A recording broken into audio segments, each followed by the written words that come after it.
This video is brought to you by contributions to patreon.com/Henry Kathman from viewers like you. Thank you. On April 20th, 2022, through an exclusive piece for The Wrap, it was announced that Phil Rinda, the Director of Creative Leadership and Development of Original Animation at Netflix, would be let go from the company.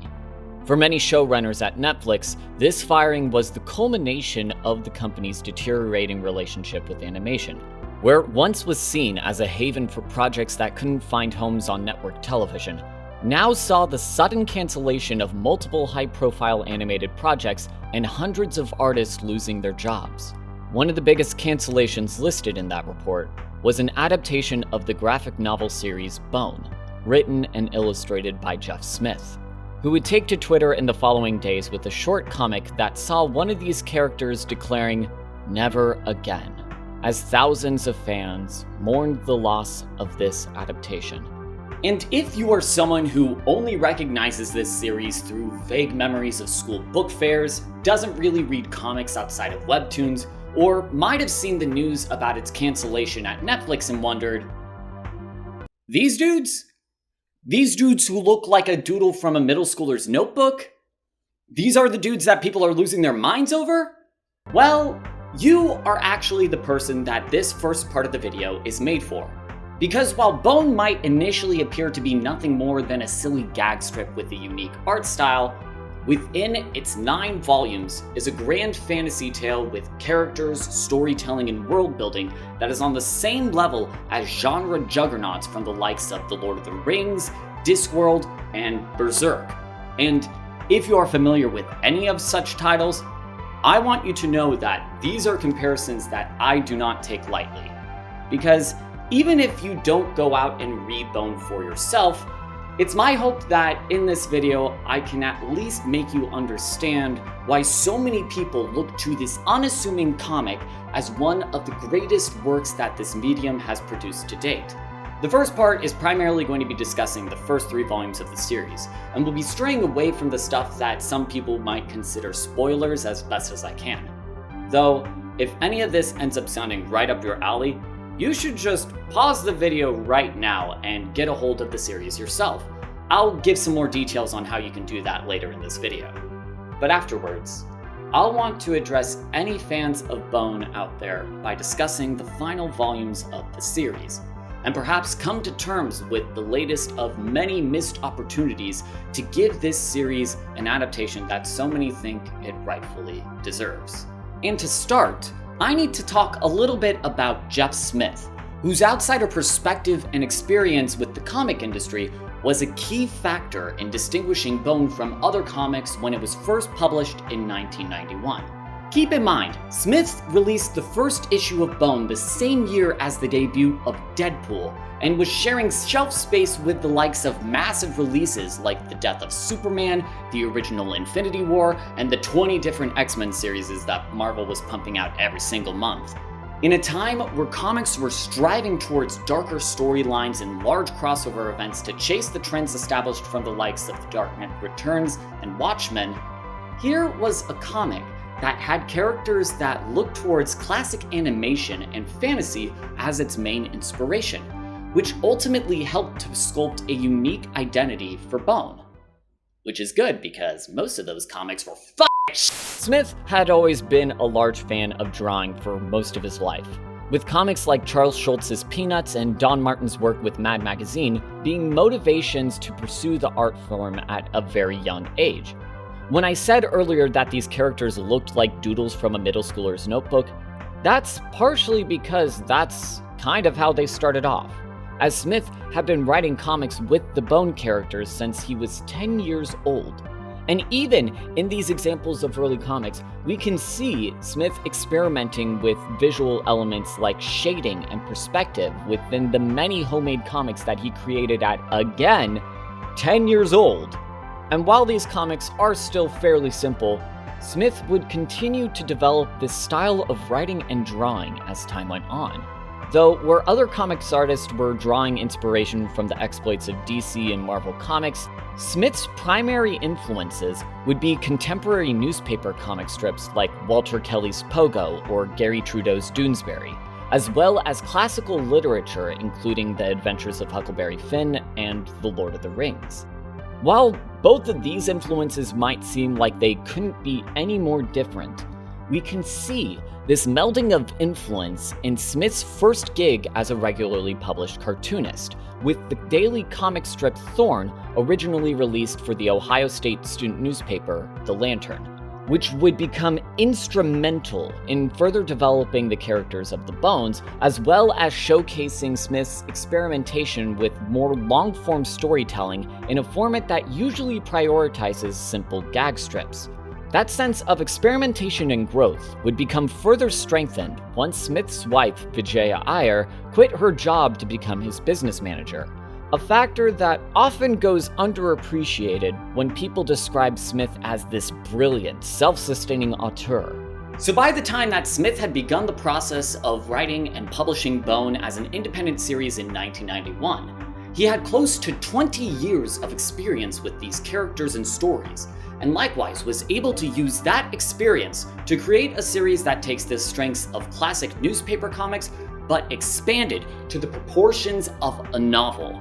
And to best highlight this, the best place to start is by closely examining the very first chapter of Bone Volume 1, Out of Boneville, which is one of the most effective introductions to a series that I have ever read. We start in a vast desert, as three creatures known as the Bone Cousins are lost after being chased out of their hometown of Boneville. Almost immediately, we are able to learn much about our three protagonists. Phonebone, the practical and most outwardly heroic of the three, focuses on reading their now useless map. Phonybone, marked by his shirt with a star, laments the loss of his fortune and is revealed to be the reason that the three were run out of Boneville. Finally, Smiley-Bone initially appears to be nothing more than a comic relief character, as he extorts $1 from Phony in exchange for a rudimentary map that he happens to have found in the desert. Though, immediately after this exchange, the three are interrupted when they are swarmed by a massive plague of locusts.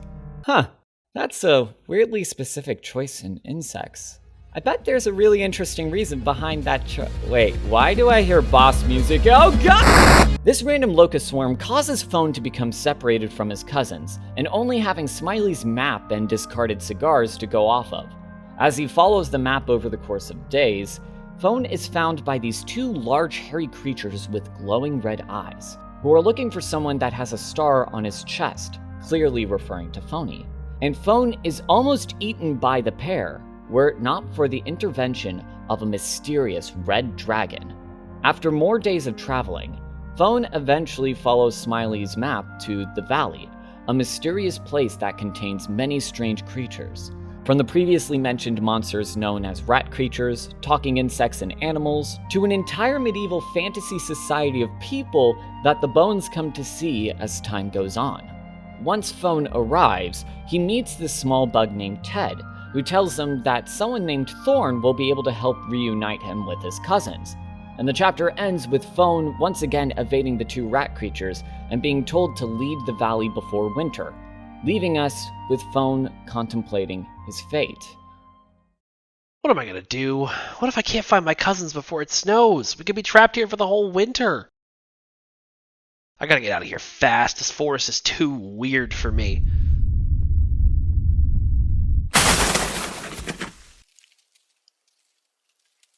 Case in point. Even from the first chapters of the story, we are able to see the core strengths to Bone, its humor, characters, and mystery.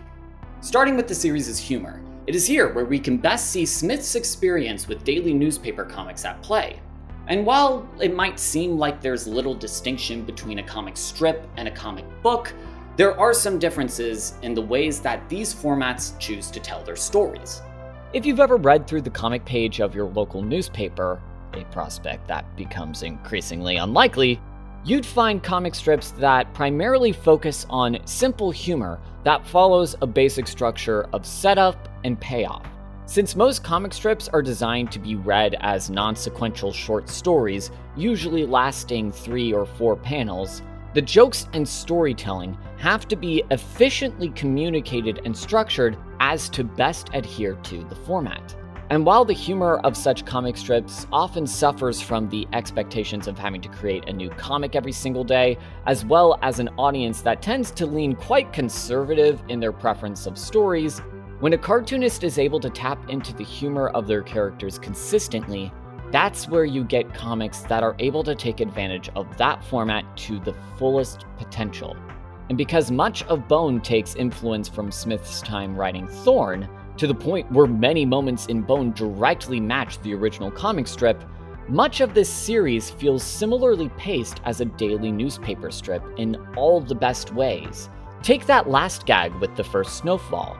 It similarly utilizes a 4-panel structure commonly used in newspaper strips, with 2 panels of setup, a panel of action, and a final panel of payoff. This is the sort of humor that wouldn't be too out of place as a daily gag strip. But because Bone isn't confined to the average 4x3-inch panel size of newspapers, it's able to do things like make the last 2 panels take up a whole page in order to emphasize the size and density of the snowfall and further exaggerate the joke, effectively taking the best elements of a newspaper comic without its most common constraints. While this is a subtle quality that's only going to be really noticed by avid comic strip readers, that setup and payoff structure core to most newspaper strips becomes quite vital, especially with how the characters are written. From the first pages of the story, the Bones have a clear sense of interplay and history between them. Between the Bone cousins, we can see how their personalities complement each other to help readers get a better understanding of them, often doing so through their dialogue and subtle actions. For one, Phone is more than willing to let Smiley get under Phony's skin, but at the same time also cares about both of them enough to risk everything for them. With Smiley, despite his goofy and overly optimistic attitude, the fact that his map did end up leading to the valley is a subtle indication that behind his comical exterior, there is a hidden wisdom to this guy that is often left underappreciated. As for Phony, readers won't find out why he got kicked out of Boneville for a while, but based off of his attitudes towards Phone and Smiley, you could pretty easily understand why they would probably want to kick a guy like this out of town. However, the fact that Smiley and Phone are willing to leave their home and risk their lives in the desert for him also hints at a deeper reason for them wanting to stick with Phony after all this time. What I especially like about characterization like this is how it can be gleaned from such a brief snippet of the story without it being overtly spelled out. And this sort of hidden depth is not exclusively found with the Bone Cousins either, but in also every other character we encounter in the series as time goes on. From Grandma Ben, an eccentric old woman who races against cows on foot, the gruff barkeeper Lucius and the regulars at his tavern in the town of Barrelhaven, the incompetent quiche-loving duo of rat creatures who unsuccessfully pursue Phonebone throughout the series, to the series' 4th protagonist Thorn, who turns out to be a simple farm girl and Grandma Ben's granddaughter. Just like the Bone Cousins, the characters of the series all seem to have clearly defined characterizations that appear quite simple from their first impressions. And while each of these characters come to develop over the course of the series, those initial characterizations never truly go away, but instead are given more depth once we come to learn more about each character's past, their relationships, and all of the underlying mysteries that surround them. And this is arguably the biggest strength to the series, its pacing to the mysteries, where even in this very first chapter, a number of questions emerge. What did Phony do to get kicked out of Boneville? Where did this map come from? What's the deal with those locusts? Why is the dragon watching out for Phone? How come the rat creatures seem to be looking for Phony even though the Bones have never been to the valley before? As these questions build up, each one established here goes on to have a direct link to the core tenets that govern the world of the valley. Not only does this kind of world building help to effectively foreshadow future events, it also helps to give a sense of interconnectedness that helps to make the plot and the characters all the more compelling. Take a character like Ted, for example. If there was anyone who was going to be nothing more than an incidental joke character, It's the floating half-green circle whose catchphrase is, "I'm Ted, I'm a bug." Though, as the series goes on, we see Ted appear to be at the center of many mysteries, as he has this strange link to the Red Dragon and is later seen tapping into the magical forces that define the nature of the valley. All of this just in a simple plant hopper. From here, you might have started to notice a theme in the ways that Smith tells this story. As often, the biggest appeal to Bone is the subversion and expectations that come with each character and aspect of the world. And this can be best seen with Thorn. When we first meet Thorn in the second chapter of Out of Boneville, it initially appears like she's gonna be nothing more than a love interest for Fone to fall head over heels for, as he gets into numerous comedic situations in an attempt to woo her. However, as the two get to know each other, this element of the crush begins to fall away, and we get these brief glimpses of something darker with Thorn and her grandma. First seen when Thorn has a vague memory of seeing Smiley's map in her dreams, then when Grandma Ben has what she calls a gitchy feeling that acts as a bad omen of things to come. And finally, a recurring dream that sees Thorn witnessing a vicious rat creature attack when she was young, right before a similar attack happening in real life. And as the story progresses and we learn more about Thorn, we see her transform from this simple farm girl to a dynamic heroine that helps Fone unite the valley in combating the evils that threaten all life. And this is where we get into some of the more discussed elements of Bone. I've talked a lot already about the sincerity and humor that can be found in this series, but make no mistake, alongside the slapstick and comedic dialogue is a story that has some truly dark moments and story elements, which has caused some fans to tightly grasp on this comic's reputation of being a source of childhood trauma to the many fans who first read it when they were young. At times, one can get the impression that when certain fans speak of these gruesome elements, it is done often at the detriment of Bone's lighter moments, which arguably the reason that these periods of direness are so effective in the first place is because of those lighthearted sections. If we didn't have those moments where we got to see Smiley dress up as a cow to beat Grandma Ben in the Great Cow Race, learn about Fone Bone's love of Moby Dick, or see Phony routinely outsmarted by Lucius in his multiple get-rich-quick schemes, I don't think those times of pain, loss, and betrayal would hit as hard. Alongside the Bone cousins' arrival, the people of the valley experience developments that bring about irrevocable change to the characters and the world. First, the rat creatures begin to mobilize larger and larger attacks under their leader King Doc.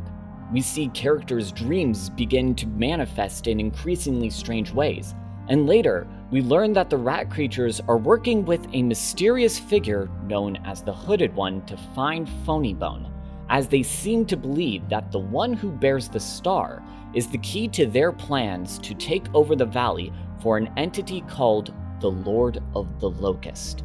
Though even when the world of Bone grows more hostile, those core characteristics embodied by the cast never go away.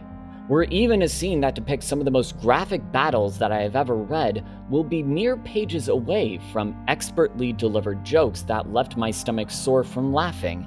Because Smith took so much time to firmly establish these characters, even thoroughly cartoony characters like the Bones react and behave in such a believable manner that they never feel out of place in the story, even as it delves more into elements of traditional dark fantasy.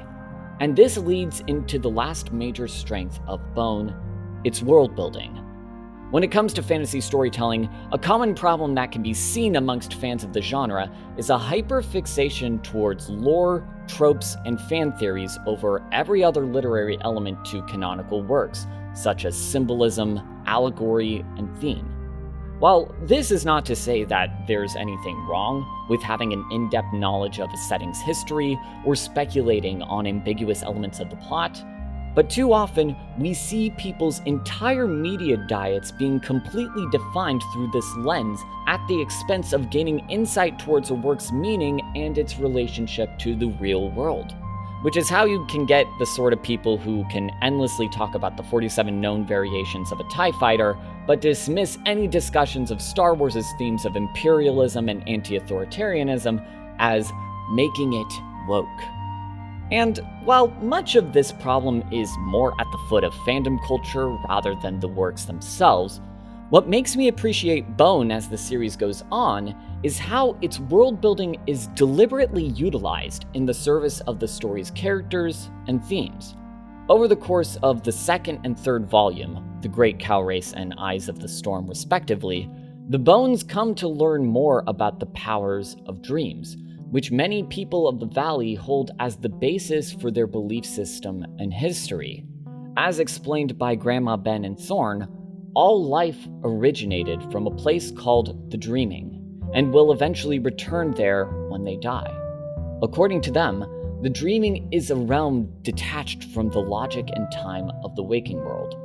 However, beings with a strong connection to this plane can harness that power in order to defy the limitations of the waking world, with the most powerful of such creatures being the dragons and humans who dedicate their life to understanding the Dreaming. And just from that description, this might seem no different than the magic systems that are standard in many other fantasy settings. But something that differentiates the Dreaming is how we can see how it subtly informs every decision and action that the people of the Valley take, making it more accurate to the ways cultural beliefs and traditions affect people in the real world. And that's a very deliberate choice on the part of Smith, who based these beliefs surrounding the Dreaming on concepts found in many cultures within the First Nations of Australia. In the Walpiri language, it's called Jukurpa, and called Manguni in Martuwanka. But across all of these variations of these beliefs, the stories that featured the same concepts of this dream world are used to emphasize a respect towards the earth, maintaining strong interpersonal connections, and conducting oneself with a sense of ethics and morality reflective of the interconnectivity of the world. To be clear, you shouldn't take the beliefs as depicted in Bone as an accurate representation of a very nuanced system and history of beliefs from a culture that has had those same beliefs attacked and oppressed on a systematic level. But it does give insight into the larger themes of this series, which similarly sees the characters placing a lot of importance on family and community, maintaining balance in nature, and defying those that try to centralize the power of the Dreaming for themselves. While it's fascinating to see how much work Smith puts into translating this belief system into the traditionally Eurocentric Christian frameworks that are common in fantasy, the best part of this kind of world building is that learning more about the Dreaming and the history of the Valley helps readers better understand this story's themes, rather than distract from them. Because even if you never understand the Yenny Von's deal, don't know what the Venu do, or aren't sure how ghost circles actually work, it doesn't deter the enjoyment and understanding that can be found in this story. And with everything discussed in this first section, it might feel as though I have spoiled a lot of this story. But as I mentioned earlier, this is all information that we can get from the first 3 of 9 volumes to Bone, most of which is thoroughly established and foreshadowed pretty early on. But it's from that point onward where I think Bone truly begins to establish its identity as a series, and is able to best take advantage of all of these elements that we just discussed. So much so that there are a lot more moments that I really wish that I could talk about. The complex history between the dragons and humans, how Phony is able to briefly grift the people of Barrelhaven using their fear and paranoia, the shifting dynamics of the rat creatures and King Doc within the enemy forces, the world-shattering status quo change brought to the Valley in the final volumes, and the absolute horrors that could be seen within the true identity of the Hooded One. Also, Bartleby, sweet Bartleby, you absolute f***ing legend. How I wish to talk about you. But for those who haven't read Bone before, these are the things that I want you to be able to discover for yourself. Despite the series being such an amalgamation of wildly different inspirations, Bone is fundamentally about people learning how to coexist. taking people who seem fundamentally different on a surface level and seeing how they are able to grow using those differences. By actively learning about people's contrasting experiences, it shows how it is possible for anyone to form a connection with even the most monstrous, comical, and unassuming people out there. And through those connections, making it easier to weather the strongest storms the world throws at you. Now, at this point, you might be interested in revisiting the series or reading it for the first time, but don't know how to get a hold of it. While you can pretty easily buy most of Bone from pretty much every major bookseller, I instead want to direct you towards Comics Plus, which was the main resource that I used to reread the series for this video, as well as get access to the high quality images that you're seeing now. One of the biggest complaints I hear about comics as a medium is that it tends to be somewhat inaccessible due to a lack of physical comic book shops, expensive trade volumes, and difficulty finding quality electronic editions. That's where Comics Plus comes in, where you can access thousands of digital comics, graphic novels, and manga from your computer or mobile device. Not only can you read the entirety of Bone here, but you can also find books from publishers like Dark Horse, Boom Studios, IDW, Yen Press, and many, many more. And the best part about all of this is that this is not a paid service. All of this is 100% free if you have a library card with any of the affiliated public libraries. I know this sounds like one of those YouTube ad sponsorships where they're forcing the creators to feign enthusiasm for the sake of their sponsors, but let me tell you, this is just something I genuinely love so much that this is not a paid advertisement. I can't emphasize enough that I'm not being paid. I just want as many people as possible to learn about this great resource and encourage you to support your local public libraries through services like Comics Plus. So check the links in the description to see if your public library supports Comic Plus and immerse yourself into this world of comics for free. All right, and a PSA. Anyone who's not read Bone before, you can leave now. I'm done talking to you. Thank you for watching, best wishes and all that. As for the remainder of you, those who have read and enjoyed Bone for as long as I have, I want to start off by saying this. Netflix, you bastards! You money-grubbing, short-sighted bastards! I hope that Squid Game reality TV show fails so you can take that $4 million prize and shove it up your predatory, transphobic ass!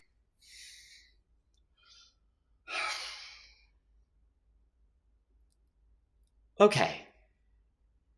With that off my chest, I first came across Bone in a similar manner to most readers, through the colored editions published by Scholastics from 2005 to 2009. In a time that saw me checking out the same comics collections of Garfield, Foxtrot, and Pokemon Adventures, I saw Bone being highly recommended by librarians, causing me to eventually check out the series with Out of Boneville. Over the next couple of years, reading through the story became a matter of waiting for the next color edition to be released, and waiting all that time wondering what could possibly be happening next in the story. In the times where I was lucky to find a new colored edition that wasn't checked out, I would proceed to make myself carsick by trying to read through the whole book during the ride home. Eventually, in I want to say 2007 or 2008, it was only when I found the one-volume edition in the adult comics section that I was able to read the final chapters of this story. And I remember just sitting late at night, terrified of characters like the Hooded One, enamored by characters like Thorn and the dynamic heroine she became, and utterly fascinated by any new information provided about the dragons, the Dreaming, the Lord of the Locust, and the character's place amongst these seismic magical forces. Once I saw that final conclusion of the Bones riding off into the desert and Smiley once again trying to extort money from Phony, there was something just simple and poignant about it. And it left me wondering if I would ever read something that felt as conclusive and complete as Bone did. While Smith would go on to publish different prequels, spin-offs, side stories with these characters, to me, Bone felt special because it was a rare example of an artist setting out to achieve something ambitious and different and managing to conclude that in such a satisfying manner. A lot of hay has been made about Smith being the greatest cartoonist alive and praising him as this unparalleled auteur who single-handedly changed the world of comics. And not only do I think such readings tend to ignore the critical work done by collaborators like Vijaya Ayers and colorist Steve Haymaker, but it feels like a disservice to the previous incarnations these characters took while Smith developed these stories and characters over the course of many years. I mention this because this kind of hyperbolic praise of Smith and this series has given Bone a somewhat heady reputation, as I have had friends hear so much praise for this story as one of the greatest comics of all time, only to be underwhelmed by it. And obviously, people's tastes are going to be subjective, but I think this is part of the reason why so many fans are so disappointed with the cancellation of the Netflix adaptation. For many fans, much of the storytelling in Bone feels too big to be properly encapsulated in such a book. I know that when I first read this series as a kid, I would often imagine what these panels would look like if they were brought to life in animation, and hoping that such an adaptation would come so that I can share it with my friends more easily. The elephant in the room is that, for many, comics are exclusively the realm of DC and Marvel superheroes, and many comic book fans can often act dismissive towards any works that reside outside of the very rigid continuities that they have built up inside of their heads. And I think that kind of inaccessibility is why characters like Spider-Man and Batman are more well known for their films instead of their original mediums, as it feels as though something can only be perceived as legitimate or important when it receives such a large film adaptation. And don't get me wrong, I have my fair share of disappointment and anger towards Netflix for screwing over everyone that was working on this most recent adaptation, and I totally understand anyone who still would like to see this story brought to a wider audience through a film or TV show. But if I'm gonna be honest, after rereading this series while making this video, I made peace with the fact that Bone will only ever be a comic for me. And you need to look no further than the previous attempts at adaptation to see why. When Smith completed the 1999 run of Bone that would later become the volume Old Man's Cave, he was given an offer by Nickelodeon to make a film adaptation of the series, which led to Smith taking a year off from writing the comic to put it to film. Most fans of Bone already know about the clash between Smith and Nickelodeon regarding the changes they wanted to make to the series. From making the Bones voiced by child actors, adopting a more kid-friendly tone, giving Phone magic gloves, and most infamously, wanting to add moments in the story that could have been used to add a Britney Spears or NSYNC song for the soundtrack. And given some of the elements about Bone already discussed, it's easy to understand why this wouldn't have been that appealing of a prospect for Smith. Though I do think that this adaptation is sometimes only mentioned as a way of criticizing the state of children's animation rather than discussing the film that they actually wanted to make. As Smith laid out in an interview discussing this production, quote, "I enjoyed the experience quite a bit, and it was not all Nickelodeon's fault. Part of it was my own inexperience in the system.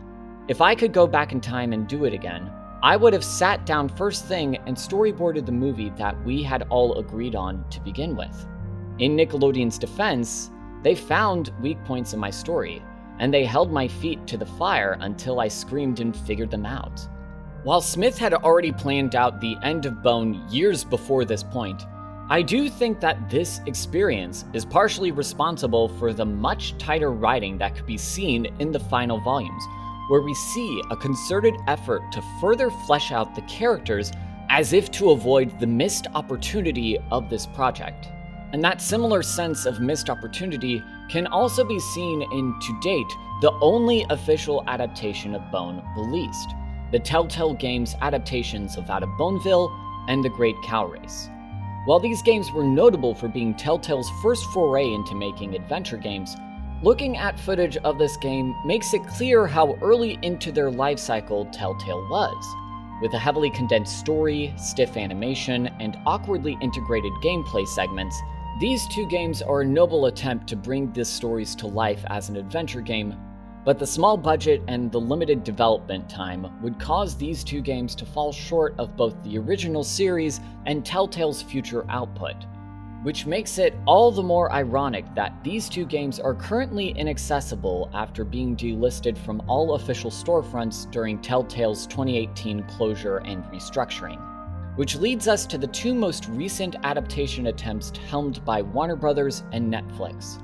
While we probably won't know more about these productions for years to come, what little we do know seems to indicate large ambitions on the part of both studios, only to be undercut by a lack of enthusiasm from the producers when securing funding, which is reflective of the ways that such media companies are more concerned with intellectual properties that they can take advantage of rather than stories that they can tell. And at this point, even if someone manages to finally release a full-blown adaptation, to whom I say best of luck, I think that Bone's story is so entrenched in the history and artistry of comics that even the best possible adaptation wouldn't be able to recreate what makes this series so special. There's a specific small moment that comes to mind in the final volume of the series, Crown of Horns. After traveling to the valley's capital city of Athia, Thorn and Bone are arrested and brutalized by the city's guards for allying themselves with the dragons. All the while, the city being surrounded by the Lord of the Locust army, threatening to use the power of the Dreaming to bring about the destruction of all life in the valley. As the two awaken, battered and bloodied in a jail cell, they contemplate their escape and plans to thwart the Lord of the Locust when they are interrupted. Hey, what's wrong? I think one of my teeth is... Oh, no.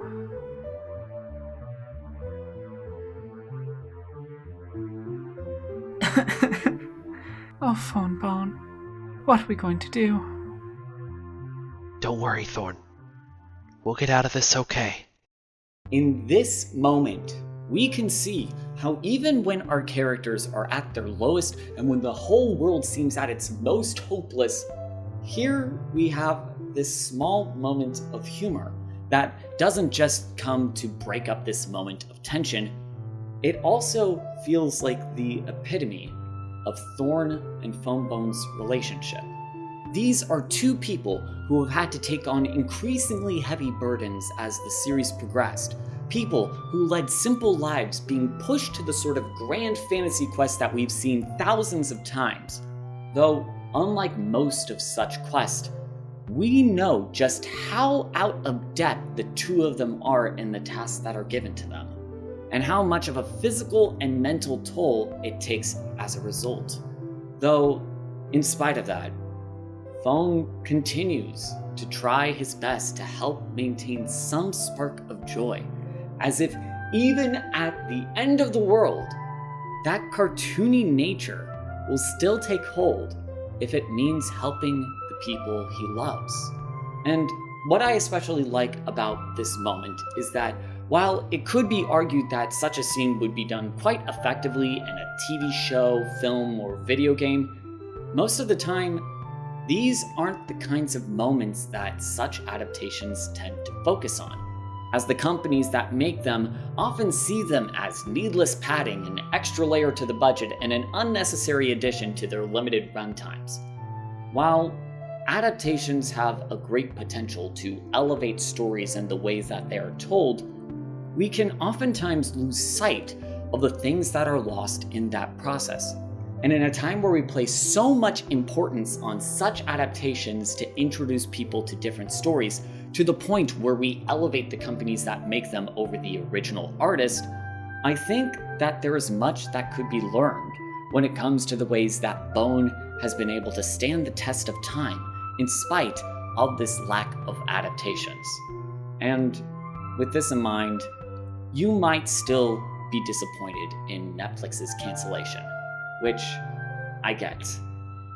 But if these stories have demonstrated anything to me, it's how even the most unusual things out there can still have that potential to change the world and yourself. All we need to do is just give them a chance. And for you, even if that thing doesn't end up being bone, I hope you are still able to find that unusual thing that can help you see the world more broadly, whether it's a film, a TV show, a new friend, or even a silly little comic book. Because just like the world of Bone, we tend to take for granted just how much power stories and dreams can hold over our world. And we too have that power to bring such dreams to life, so long as we all have the right people to share it with. But until next time, thank you for watching. Best wishes.